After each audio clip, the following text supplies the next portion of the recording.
We are in the building with Wise the Chosen.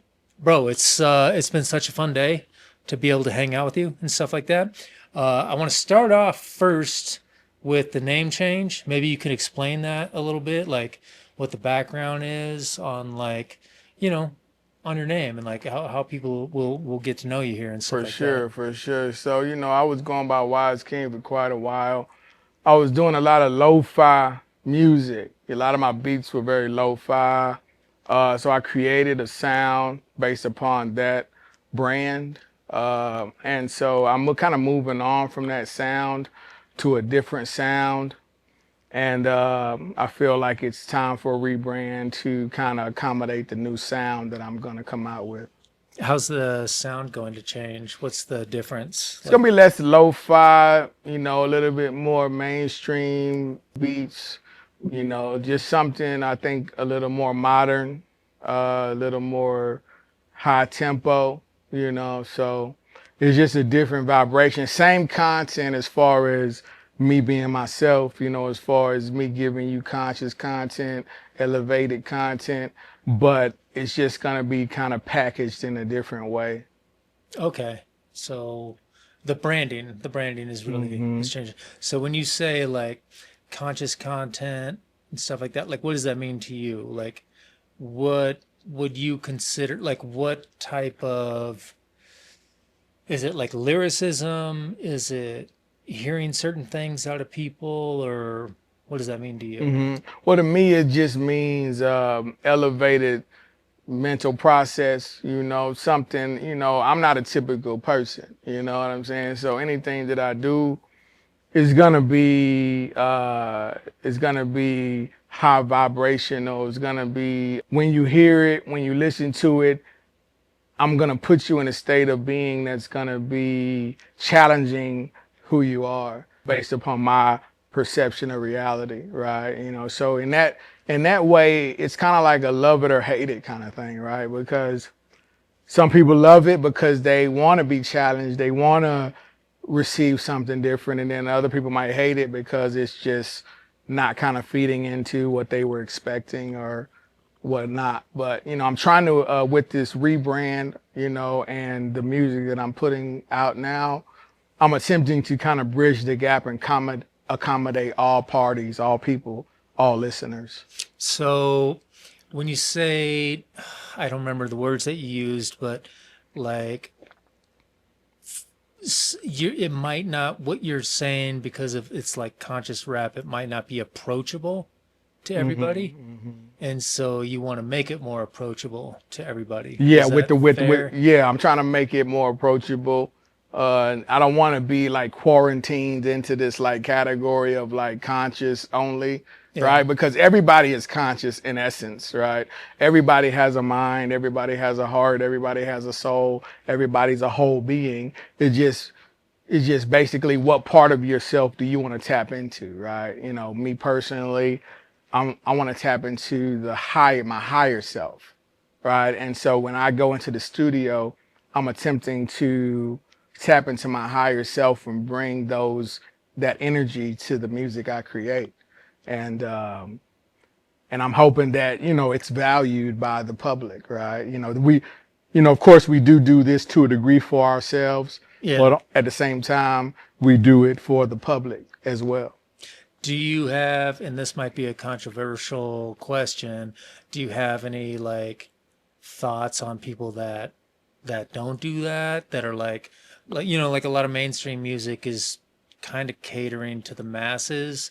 Do you feel like that's not that it's losing a lot of its artistry in doing that? Or No, no, I think basically it's a broad spectrum, right? I mean, if you come in there and you're talking about you fucked this many bitches, you sold this much dope, and you killed this many people, that's just the vibe. That's just the vibration you choose to put forth, right? I'm not going to condemn you for that. It's just a personal choice. what would you like what would make you very happy for an like a fan? hmm Like if they were to listen to your catalog of music to walk away from like and say like, oh, that changed my life, or oh, like I don't think like that anymore, or oh, that like the way he said that was like really like amazing. Like what what appeal would you want to get from a fan the most I'm in what trying to you're tap into saying? your subconscious, right? Because I believe it's like a balance of ego and subconscious, right? So really I want to be talking to your subconscious. When you listen to my music, I want to be talking to your subconscious. I don't really, I mean, I'll talk to your ego too, but I want to talk to your subconscious because that's where the real work is done as far as who you are, your identity, and how you show up in the world. Your subconscious is more important than your ego. So, you know, I want to speak to your subconscious. I want you to put me on your subconscious playlist. You know what I'm Well, saying? okay, so when you say that, that makes it sound like that you're played in the background, and then they like are acting on thing. You know what I mean? Like the Well, let me tell you they, this. So the rebrand is actually trying to accommodate the ego and the subconscious, right? Because I believe my older music was speaking primarily to the subconscious, but I believe the new music that I'm putting out feeds the ego and the subconscious. And I think that's necessary, right? I think you got to like the beat. You got to be able to ride to it. You got to be able to like the music, like the sound, and just enjoy listening to it. And then as your subconscious processes the music throughout the day, you start thinking, wait, that one bar, he said this. Oh shit, that meant that. And now you're like, it takes you on a journey of its own. so I'll like I guess change up kind of what I was asking because I think I was coming from the wrong direction. Like you may have originally been doing like kind of deep stuff, let's say, and now you're like, I can still do that, but I'm going to do it in a mainstream, like adaptive type of way. Is that right? Exactly. So you're like, I'm going to do the same thing, but I'm going to do it in the way that we're like, it's palatable for everybody. See, a lot of people would say you dumbing it down, right? Yeah. No, I'm not dumbing it down. I'm just serving it on a different with a different format, Okay. and I think people, like I said, I don't I look at the people I look at the people in a when I think about the public at large and when I think about the culture, when I think about hip hop listeners, I think they're brilliant. I think they're beautiful. I think they're amazing, right? I don't look at them as like some kind of um lowest common denominator people. I think of the hip hop listener. I think of the people that want to be fed by music as beautiful, brilliant people, and they're just seeking inspiration through music. And I want to be one of the providers of that inspiration. What type of inspiration do you want to bring? Like, so like we talked about it earlier. Like some people want to bring like a godly inspiration. Some people want to be like the uh maybe financial inspiration. Some people want to be the family inspiration. Like do you have something like specific that you kind of dial into that like Yeah, I mean, I feel like money is a major thing, right? Well, we call it hustlers, right? We hustlers. We people that get up in the morning and we think about getting to it, providing for our families, increasing our livelihood, right? I speak to the hustlers on one level because I'm a hustler and I don't care how you getting it. You know what I mean? I'm gonna speak to the hustle in you for one. I'm definitely gonna speak to the God in you because I believe in God and I believe that I know the nature of God in my own perspective. And so I'm gonna speak to the people based upon the perception of God that I have. And I believe that the perception of God I have is the perception of God that most people have. And if not, that's cool too. Like I said, I'm okay with not being felt. You know what I'm saying? I love because like if somebody was to tell me, I don't like your music, I don't like your angle, I don't like the way what you're talking about, I think it's corny. I think it's lame, or whatever someone might say. I love that kind of thing, right? Because I want to understand what would make someone say that, right? And if they were to say that, I wouldn't meet that with any aggression. I would actually meet that with a conversation and a chance to understand maybe a different viewpoint. Okay, so was that like a? I felt like there was like a little bit of religious background there. Am I right? Like Well, I felt like yeah, it I kind of. mean, God, right? If you, But I mean, when you were saying like you would interact with other people, like you, but am I interpreting that correctly? Like, uh, do you feel like religion is a powerful like motivator behind you, or well, I would say, I mean, I wouldn't be ashamed to say that I see Christ as influential as far as my being, right? As far as the example of Christ, I receive that. Right. okay? And so maybe that's a line in the sand in that sense, right? Because if someone was to say, I don't believe in Christ, I don't believe in the example of Christ, I don't believe that Jesus Christ was someone that I should want to understand, that person I would be curious about that. I could understand it, right? I wouldn't like condemn this person because I'm not out here evangelizing or trying to like save souls or nothing like that. But you know, if someone was to tell me I don't value the example of Christ and the life of Christ and the you know the what Christ taught, you know, that's not my experience, right? My experience is valuing that information and that example and that reference. I gotcha. So we'll move on like a little bit because Hmm. yeah, we're talking about like one type of thing, but because I want to hear more about like music type of stuff. So like, let's say, who would you have in like your, let's say, top five, like you could work with, Hmm. like musicians, like rappers, R&B, whatever, whoever it is. Like if you could work with top five, who could they be? You know, I grew up on Nas big time. You know, my favorite album growing up was Stillmatic. You know, I also like AZ as well. I grew up listening to Nas and AZ and a lot of their collaborations. I'm from the South. I'm from Houston, so you know Scarface. I've actually met Scarface one time at a bar in Houston. I love Scarface as a person.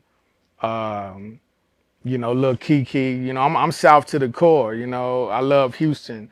OTB Fast Lane, Sauce Walker. You know, DeLorean, Marcus Clay. A lot of the H Town uh, rappers I really do Legends, appreciate. yeah, Yeah, legends. you know, for Can we sure. talk about you met Scarface? Yeah, I met That's amazing because Scarface. like Scarface is like built into my, you know what I mean? Like Hmm. my being like a little bit. So yeah, if you could talk about meeting him, Yeah, like nah, I was in H-Town, man, just a young player, you know, going there's this bar that serves daiquiris. I forget the name off the top of my head, but it's a popular bar. He was in there having a drink, you know, I was in there on a date actually at the time. And the date that the girl that I was with actually knew Scarface, right? So she walked up and she called him Brad, you know, and then she, damn, yeah, yeah. you know, and she introduced me. And I really wasn't even on no music shit, man. I was just on some paying homage shit, you know what I'm saying? And just he was just a cool brother like he is, down to earth. And you know, just it was a special moment that I'll always remember for sure. Did you guys get to talk a little bit, or Not really. I was just it basically was letting, more just like a handshake, kind of yeah, and I okay, was let's letting chill him for a know I was paying my quick respects, giving minute, him his yeah, flowers type shit. okay, Uh-huh. yeah, because like yeah, all right. I mean that's a legend for sure. No doubt Did you, about it. in your time period have you got to meet like other people like Let's see that? who I met. So I did a song with DeLorean. He a artist out of East Town, pretty legendary, but he underground though. Who else I met in East Town? You know, coming up, you know, I'm a little older. You know, I remember there was an Ozone Awards back in like the early 2000s. You know, Boosie was there. You know, with the Boosie fade. You know, and it was like I saw him and Webby at the Ozone Awards and shit. But no, as far as meeting artists, a lot of artists, I haven't met many, but that moment with Scarface stood out. When I saw Webby and Boosie at the Ozone Awards, that stood out. And I actually saw Jeezy and Slim Thug when they was really locked in. They was downtown Houston on the corner. They was just shooting the shit with each other on the corner like regular people and shit. Damn, yeah. Yeah, they was just like just on some G shit, just like chopping up game on the street corner in downtown Houston. And I ain't no nigga to be running up on people and shit, but I salute them niggas from afar, just like man, it was some good energy. Yeah, yeah, I know what you're talking about. I know how it goes. So like in that vein, like you're in Colorado now, right? Mm-hmm. So how you feeling out here? Like, I got a lot of respect for Colorado, a lot of respect for Denver. It's a big hip hop scene out here, a lot of talented people, a lot of people that's, putting their work in, getting their motion going. And, I come out here with nothing but respect, and just to show love and just to you show love to get love, and I'm just, trying to contribute my energy to whatever's going on. you said something earlier, like off camera, obviously, where you're kind of like watching the moves, of, like people, like a little bit. I Hmm. do too. You know what I mean? Like, I mean, I think that's just kind of part of the job. You're just kind of like, well, they're doing this, they're doing that. You know what I mean? Um, but you came from a city that was like very visible. Like we were just talking about that. You know what I mean? Um, how do you feel about the visibility of like people out here? Like, is it comparable? You know what I mean? To Hmm. like, or like, I think they deserve more exposure, right? I think the artists in Colorado deserve more exposure in music, right? So I think there's talent here. There's unique. There's just a unique energy here, and I'm hoping that it gets the exposure it deserves over time. So. But from my experience, uh, I've been very I've been very appreciative of the music that I've heard. I've added a lot of the artists here to my playlist, and I actually want to work with a lot of these artists, to be honest with you. that's dope. Have you felt like accepted? Like you're like a part, like you're now a part of the Colorado sound in some type of way, or you feel like you're still like a Texas artist in Hmm. Colorado? Yeah, I don't know if I want to be a part. I know I just want to show respect and work with people just out of respect. I don't know if I want to be. I mean, I think intrinsically I'm tied to Houston just based on my the way I come off and the music that I do and kind of the way that I sound and just my personality is gonna be Houston, right? I didn't grow up out here, so I'm not really I'm not really culturally a Colorado person, right? Culturally, I'm a Houston person. I was literally born in Houston, went to elementary, junior high, high school, and college in Houston. You know what I'm saying? So that shit is like literally embedded in my DNA. You know what I'm saying? I can't escape it. You know what I'm saying? But, you know, we move around, you know what I mean? Like I can move to, I've lived in Seattle, I'm pretty much somebody that can live anywhere, show respect, not step on people's toes and want to contribute to the energy, and I believe at the end of the day it all starts with respect. If you in someone else's neighborhood, if you're in someone else's city, you come with respect. You come with humility and you come with a work ethic attempting to give rather than take. And that's the energy that I come with. That's a great energy, obviously. But like in those cities, like all the cities that you've lived in, like, did you feel connected? Did you feel like what was like what were you doing music number one? Hmm. Were you doing music, number one, in those cities? And did you feel connected to the music community, I Hmm. guess? Yeah, so I lived in Seattle for probably about 3 or 4 years. And Seattle showed me mad love, you know. Shout out to Mr. Rain. Shout out to Pyramid Studios. Shout out to New Track City. Shout out to everybody in Seattle, you know. People, you know, when it comes to this hip hop shit, man, it's universal. You know what I'm saying? Like, it's universal. It's not a city thing. It's a universal thing. You know, it's a universal language, right? So when I was in Seattle, I did shows, I did collaborations, you know. People respected what I was doing. And I did a lot of growing, right? Because when I was in Seattle, you know, maybe I was probably a little green to making music, really. You know what I mean? A lot of the music that I was making probably wasn't ready for the mainstream, but it was a learning experience. You know, it was something that I learned how to write a song and record a song and get it mixed and mastered and put it out to the public. You know, it was a learning curve. So, and a lot of people helped me with that learning curve. And so I value my time in Seattle for sure. Okay. Do you feel like so you still have a connection to like Texas though, right? Hmm. That's feels like you can't ever get rid of that. No, no, no. You know, yeah, Texas is pretty much is embedded in my DNA. You know, I love Texas. I love the art coming out of Texas. I love the energy out of Texas. Houston specifically, but also Dallas. Right, you got the new Dallas going.